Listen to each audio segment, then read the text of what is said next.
Skyrock pour les militaires. Nouveau renfort pour le groupe aéronaval. 2 avions de patrouille maritime Atlantique 2 ont quitté la base de Lanbiwe pour rejoindre le Ghana pour le compte de la mission Clemenceau 25 qui se tient en Indo-Pacifique. Après un trajet de 7800 nautiques, 30 heures de vol et 3 escales, ils ont finalement atteint Jakarta en Indonésie. Les avions ont auparavant fait escale à Héraklion en Grèce avant de rallier la base aérienne 104 aux Émirats Arabes Unis. Ils ont ensuite fait une halte en Inde pour renforcer les liens avec ce partenaire stratégique historique avec lequel le Ghana s'est entraîné il y a peu.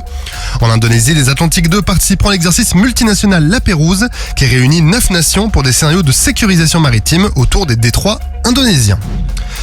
La Direction Générale de l'Armement a annoncé le déploiement de 22 avions d'entraînement Pilatus PC-7 MKX et de 12 simulateurs sur la base aérienne 701 de Salon de Provence. Cet envoi a été réalisé conformément au programme Mentor 2 qui a pour objectif la formation initiale des futurs pilotes de chasse et de transport de l'armée de l'air et de l'espace, ainsi que de la Marine nationale. Le projet vise également à réduire la durée de formation tout en améliorant sa qualité. Le PC-7 MKX, plus performant que les Cirrus SR-20 et Grob 120A qu'il remplace, permet une formation plus réaliste grâce à ses capacités proches des avions opérationnels. Ce nouvel appareil, combiné à des outils de simulation avancés, rationalise la formation en regroupant toutes les phases initiales sur un site unique. Le service de santé des armées développe les modules Medvac tactique terrestre ou MMTT pour renforcer la mobilité du soutien médical en opération.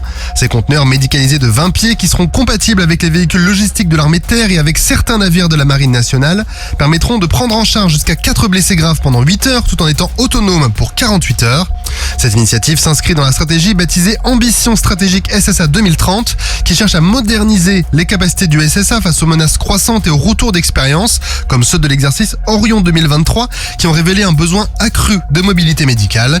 Les futurs MMTT compléteront les nouveaux moyens mis en place sur la base des véhicules Scorpion pour améliorer la réactivité en cas d'engagement de haute intensité.